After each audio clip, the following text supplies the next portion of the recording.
Assalamualaikum warahmatullahi wabarakatuh.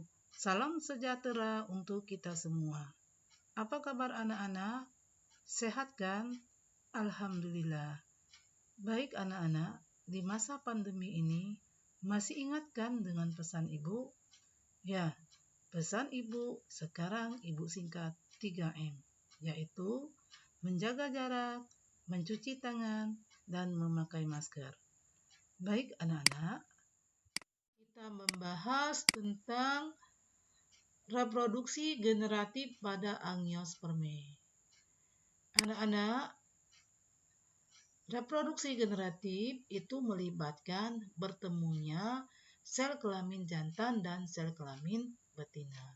Pada tumbuhan juga ada sel kelamin jantan dan ada sel kelamin betina yang dihasilkan oleh alat kelamin pada tumbuhan. Nah, di mana alat kelamin pada tumbuhan? Alat kelamin pada tumbuhan itu ada pada bunga. Apa saja bunga itu bagian-bagiannya? Bagian-bagian bunga itu antara lain tangkai bunga, dasar bunga, kelopak bunga, mahkota bunga, putik yang terdiri dari kepala putik, tangkai putik, dan kepala bakal biji. Kemudian benang sari terdiri dari kepala sari dan tangkai sari. Apa fungsi masing-masing bagian bunga? Kita lihat lebih lanjut.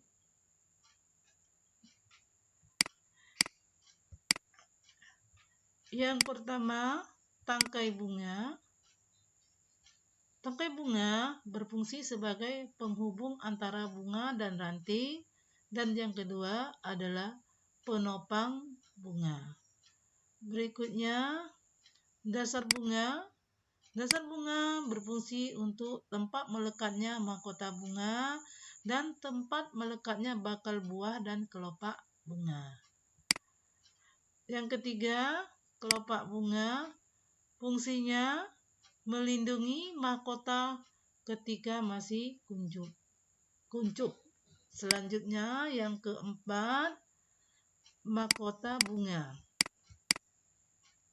Fungsi mahkota bunga itu adalah penarik serangga untuk membantu proses penyerbukan. Sehingga kalau kalian perhatikan, mahkota bunga dari bunga itu berwarna-warni. Ada yang merah, kuning, ungu, pink, dan lain-lain.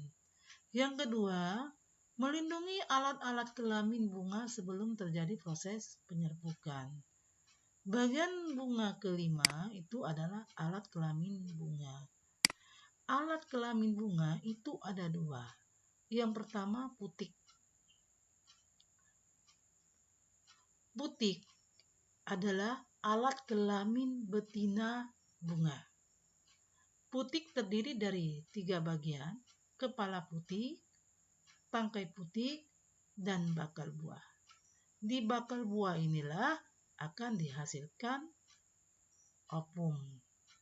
Kemudian benang sari. Benang sari pada bunga berfungsi sebagai alat kelamin jantan. Benang sari terdiri dari kepala sari, tangkai sari. Pada benang sari itu terdapat serbuk sari. Serbuk sari akan berkembang menjadi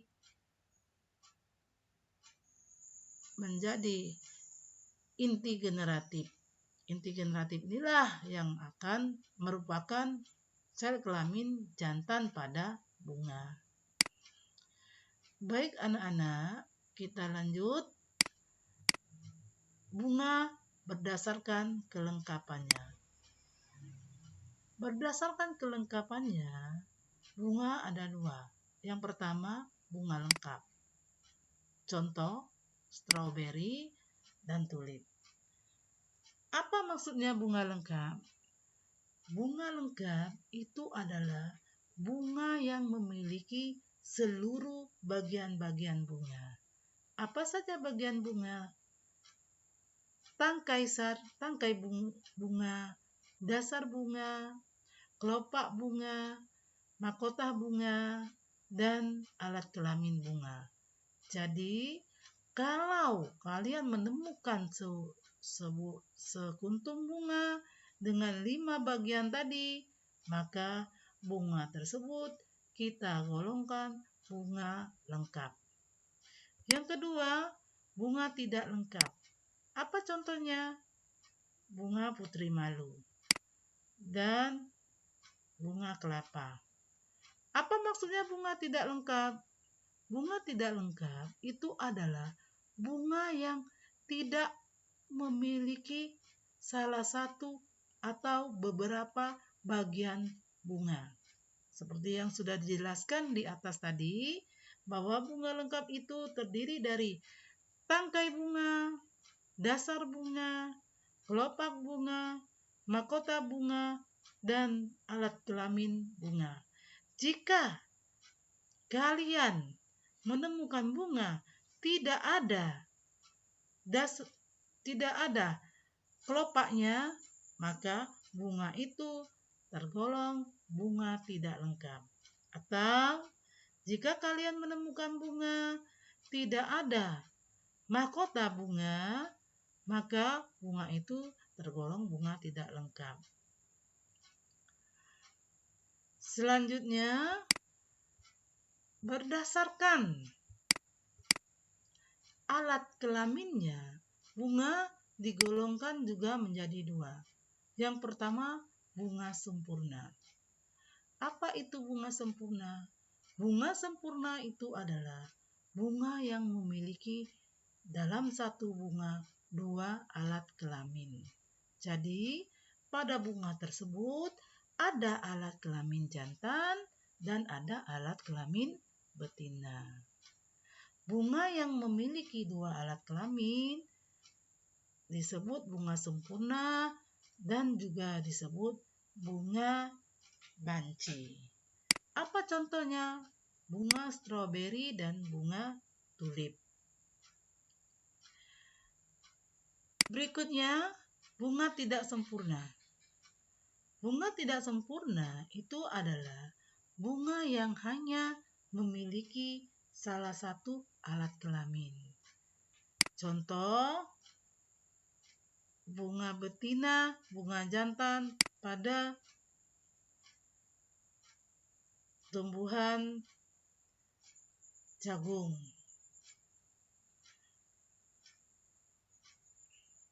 Selanjutnya, penyerbukan dan pembuahan. Anak-anak, sebelum terjadi proses pembuahan, itu harus didahului dulu dengan proses penyerbukan. Apa yang dimaksud dengan penyerbukan? Penyerbukan adalah sampainya serbuk sari ke kepala putik.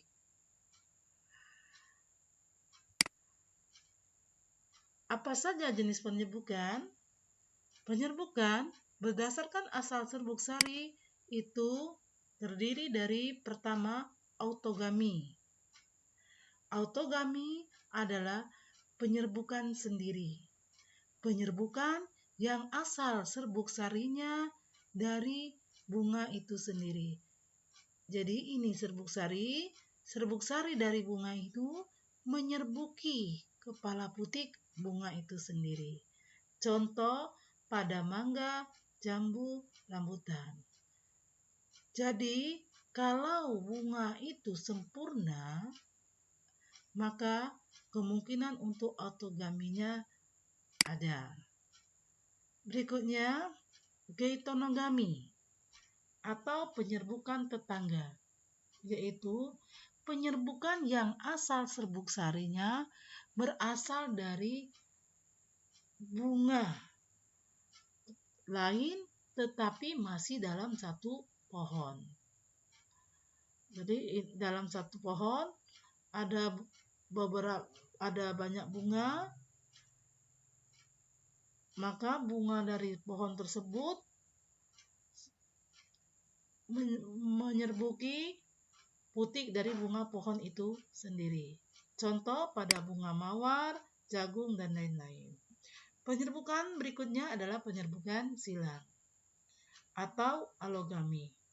Penyerbukan silang itu penyerbukan yang asal serbuk sarinya berasal dari pohon lain tapi satu jenis. Contoh pada Kemboja dan pinus. Jadi ini misalnya Kamboja A, ini Kamboja B.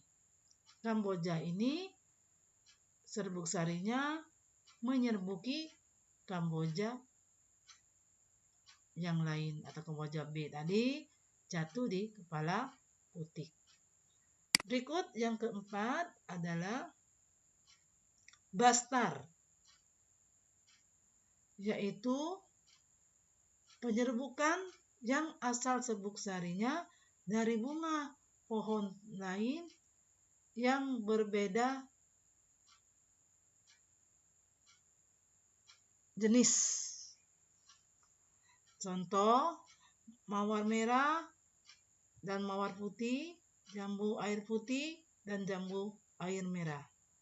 Artinya, serbuk sari dari mawar merah menyerbuki putik dari mawar putih, atau sebaliknya. Serbuk sari dari mawar putih menyerbuki putik dari mawar merah. Setelah terjadi, selanjutnya kita bahas tentang penyerbukan berdasarkan perantaranya. Penyerbukan berdasarkan perantaranya itu ada 4. Yang pertama, anemogami, yaitu sampainya serbuk sari ke kepala putik dibantu oleh angin. Adapun ciri-ciri penyerbukan secara anemogami adalah bunga mahkotanya kecil dan warnanya tidak mencolok. Yang kedua, bunga tidak berbau. 3. Tidak memiliki kelenjar madu. 4. Benang sari bertangkai panjang dan berjumpai di luar bunga. Kepala putik besar. Yang berikutnya, serbuk sari sangat banyak, kecil, seperti bubuk, kering, ringan, dan permukaannya halus. Kemudian, struktur bunga sederhana, putik berbentuk spiral atau pensil. Anemogami, contohnya pada rumput-rumputan. Antara lain, contohnya pada jagung, padi, rumput teki, dan lain-lain. Yang kedua,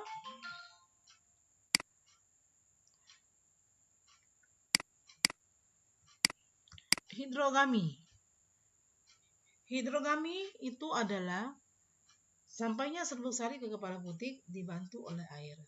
Ciri-ciri bunga yang penyerbuknya secara hidrogami tidak memiliki ciri khusus, biasa terjadi pada tumbuhan air, contoh pada tumbuhan lotus, eceng gondok, dan teratai. Ini contoh tumbuhan lotus, kemudian ini eceng gondok, dan yang ini teratai. Yang ketiga, zoidiogami, yaitu sampainya serbuk sari ke kepala putik dibantu oleh hewan. Adapun hewan-hewan yang dapat membantu proses penyerbukan adalah A. Malakogami, dibantu oleh siput. Bagaimana cirinya untuk tumbuhan yang dibantu oleh siput? Itu biasanya terjadi pada tumbuhan yang sering dilalui atau didatangi oleh siput. Dan ciri berikutnya adalah putik dan benang sari kedudukannya hampir atau sama tinggi dengan putik dan benang sarinya kedudukannya hampir atau sama tinggi. Contoh pada Rhodeo japonica dan Araceae.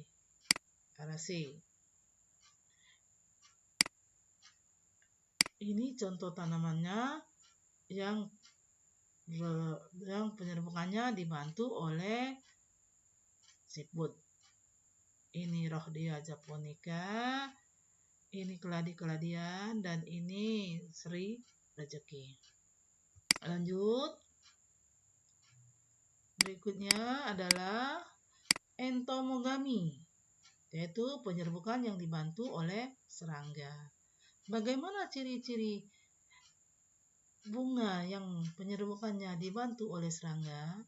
Yang pertama adalah mahkota dari bunga tersebut berwarna menarik dan cerah.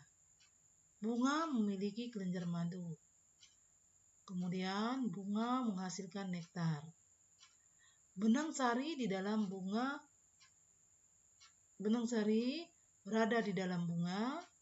Serbuk sari lengket, putik lengket dan kecil, dan bunga berbau harum.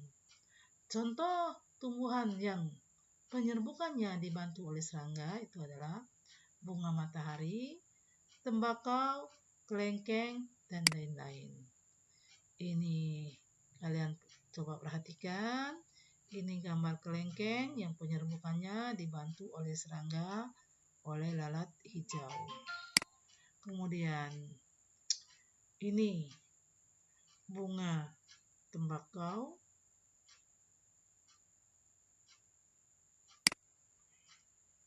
Selanjutnya ornitogami atau penyerbukan dibantu oleh burung. Apa ciri-cirinya? Tumbuhan yang penyerbukannya dibantu oleh burung. Pertama, bunga berukuran besar. Yang kedua, bunga berwarna merah cerah. Yang ketiga, bunga menghasilkan nektar dalam jumlah cukup banyak. Keempat, mahkota bunga berbentuk trompet. Kemudian, bunga tidak berbau dan tabung nektar panjang dan sempit. Contoh, bunga dadap. Kemudian D. Chiropterogami, yaitu penyerbukan yang dibantu oleh kelelawar. Bagaimana ciri-ciri bunga yang penyerbukannya dibantu oleh kelelawar? Yang pertama, bunga menghasilkan nektar. Bunga mahkotanya berwarna menarik. Bunga menghasilkan bau dan bunga mekar pada malam hari. Contohnya kaktus. Berikut kita lanjut 4. Antropogami, yaitu sampainya serbuk sari ke kepala putik dibantu oleh manusia. Nah, bagaimana ciri-ciri bunga yang penyerbukannya dibantu oleh manusia? Ciri-cirinya adalah serbuk sari dan kepala putik tidak dalam satu pohon, sehingga untuk terjadi penyerbukan secara alami pada bunga-bunga tertentu mengalami kesulitan. Yang kedua, serbuk sari sulit rontok sehingga perlu bantuan manusia. Contoh pada tumbuhan panili, buah naga, semangka, anggrek, dan lain-lain. Ini contohnya gambarnya buah naga yang sedang diserbuki, dan ini gambar buah panili yang sedang diserbuki oleh manusia. Selanjutnya penyerbukan selanjutnya adalah pembuahan atau fertilisasi pada angiosperme. Anak-anak, setelah proses penyerbukan, maka itu akan dilanjutkan dengan proses pembuahan atau fertilisasi. Masih ingat kan pengertian fertilisasi atau pembuahan? Ya, pembuahan itu adalah proses bersatunya sel telur dan sel sperma sehingga terbentuk zigot. Pembuahan pada angiosperme merupakan pembuahan ganda. Apa arti pembuahan ganda? Pembuahan ganda adalah pembuahan yang terjadi 2 kali, yaitu salah satu sperma atau inti generatif 1 membuahi sel telur atau ovum membentuk zigot. Sedangkan sel sperma yang lain atau inti generatif 2 membuahi inti kandung lembaga sekunder membentuk endosperm. Nah, bagaimana proses pembuahan ganda? Kita lihat pada gambar berikut. Proses pembuahan ganda itu adalah sebagai berikut. Ketika serbuk sari jatuh ke kepala putik, maka serbuk sari akan berjalan masuk ke bakal buah. Selama berjalan masuk ke bakal buah, serbuk sari akan mengalami pembelahan menjadi inti generatif dan inti vegetatif. Inti vegetatif itu akan menjadi petunjuk jalan bagi inti generatif. Inti generatif itu akan membelah menjadi dua, menghasilkan inti generatif 1 dan inti generatif 2. Kemudian inti generatif tersebut terus akan masuk ke dalam bakal buah. Di bakal buah sudah menunggu inti kandung lembaga sekunder dan opum.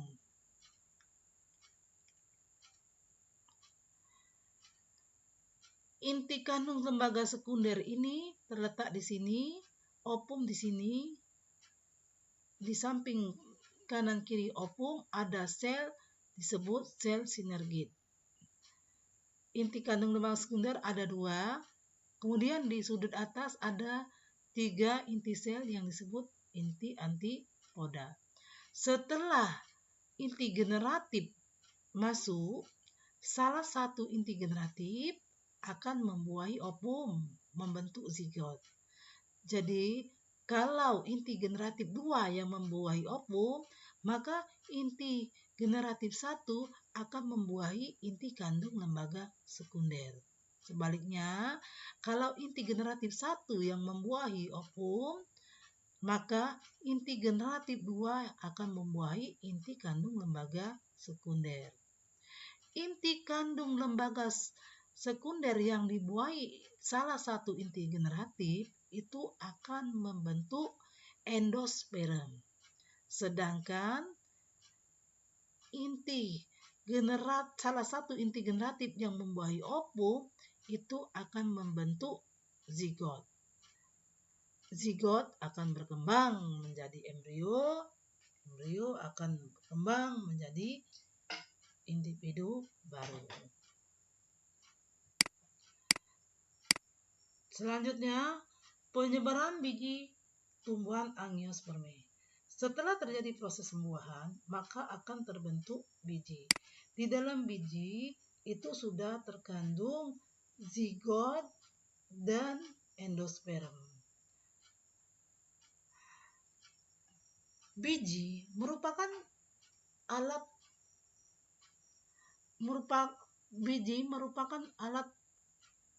perkembangbiakan tumbuhan yang di dalamnya sudah ada zigot. Maka selanjutnya akan terjadi proses penyebaran biji tumbuhan. Jenis penyebaran biji berdasarkan perantaranya itu ada 1 anemokari, yaitu proses penyebaran biji dengan bantuan angin. Bagaimana ciri dari buahan yang proses penyebarannya dibantu oleh angin? Cirinya adalah biji kecil dan ringan. Kemudian biji berbulu dan berambut, biji bersayap. Contoh, biji anggrek, biji alang-alang, kapuk, mahoni, meranti, dan lain-lain. Ini biji berbulu dan berambut. Ini juga biji berbulu dan berambut pada kapuk. Ini pada alang-alang. Lanjut. Berikutnya yang kedua, hidrokori, yaitu proses penyebaran biji dengan bantuan air. Apa saja ciri biji yang penyebarannya secara hidrokori? Yang pertama, tumbuhan hidup di dekat air, biji ringan, dan mempunyai 3 lapis kulit. Contoh pada kelapa dan bakau. Kalau kita perhatikan di daerah dekat pantai itu banyak sekali terdapat tumbuhan kelapa. Pada tumbuhan kelapa kalau kita belah ada 3 rongga, ada serabut kelapa, ada tempurung kelapa, dan di dalamnya ada rongga kelapa. Kemudian bakau. Tumbuhan bakau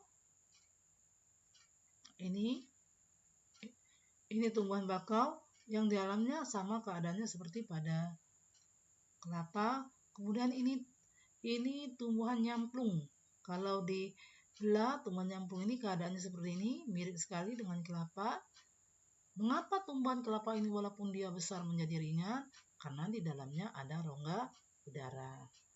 Selanjutnya yang ketiga adalah zookori, yaitu proses penyebaran biji dengan bantuan hewan. Hewan apa saja? Yang pertama, serangga. Penyebaran biji yang dibantu dengan serangga disebut entomokori.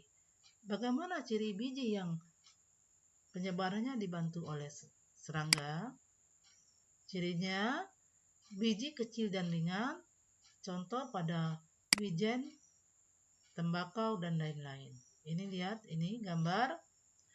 Ada seekor semut mengangkat biji wijen. Kemudian semut itu memakan buahnya, bijinya nanti akan tumbuh menjadi individu baru. Selanjutnya, ornitokori, yaitu penyebaran biji yang dibantu oleh burung. Apa cirinya? Cirinya biji keras dan sulit dicerna, contoh pada pepaya, jambu biji, beringin, benalu, dan lain-lain. Jadi ini buah benalu, dagingnya dimakan oleh burung, kemudian bijinya juga dimakan oleh burung, namun oleh pencernaan burung, biji tersebut tidak dapat dicerna, maka biji akan keluar bersama dengan kotoran burung, jatuh ke tanah, kemudian tumbuh menjadi individu baru. Selanjutnya, zookori berikutnya itu adalah cryptorchori atau penyebaran biji yang dibantu kelelawar. Bagaimana ciri-ciri biji yang dibantu oleh kelelawar dalam penyebarannya? Yaitu pertama, biji keras sulit dicerna. Yang kedua, buah beraroma harum.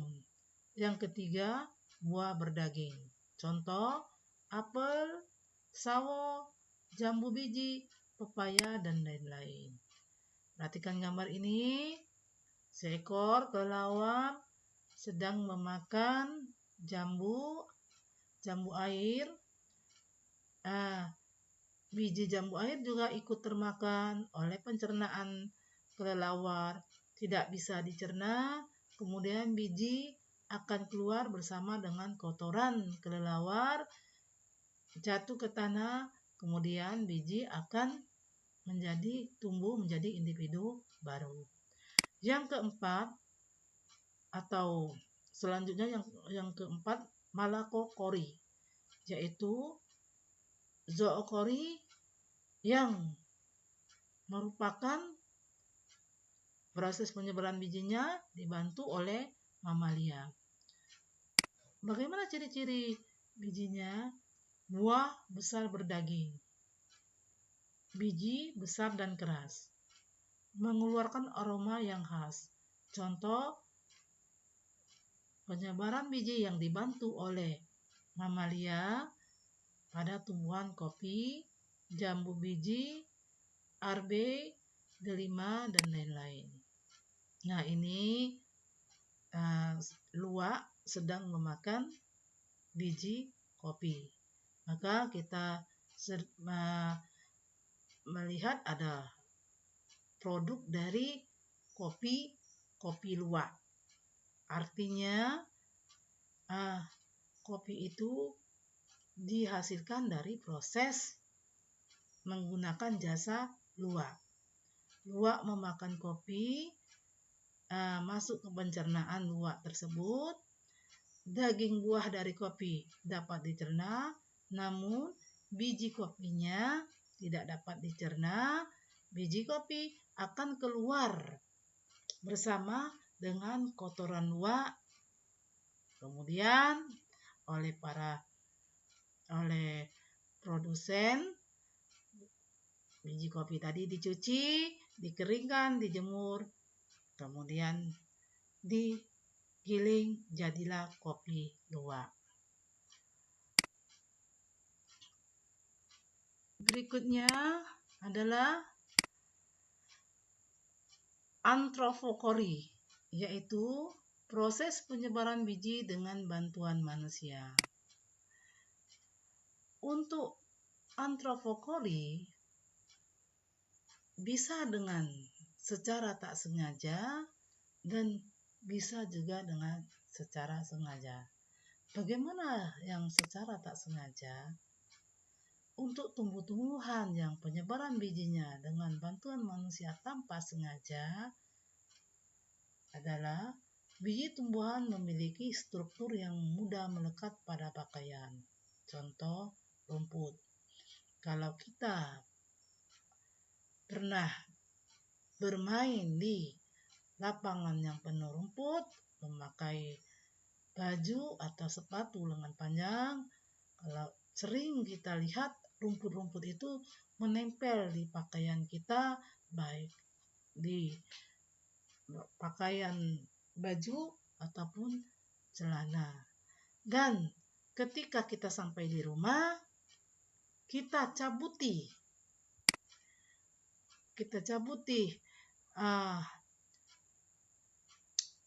tempelan dari biji rumput tadi dan kita buang ke tanah. Itu artinya kita tanpa sengaja telah membantu proses penyebaran biji rumput tersebut. Rumput tadi ketika sudah disampaikan di tanah akan tumbuh menjadi individu baru. Berikutnya, antrofokori secara sengaja. Artinya memang sengaja ditanam manusia. Apa contoh tanamannya? Semua tanaman. Untuk yang disengaja ditanam manusia, itu umumnya adalah tanaman yang digunakan untuk memenuhi kebutuhan pangan dan sandang manusia.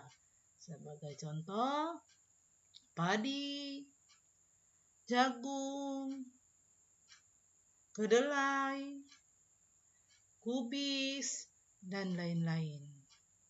Sedangkan untuk memenuhi sandang, misalnya kapas, mahoni, jati, dan lain-lain. Oke, anak-anak,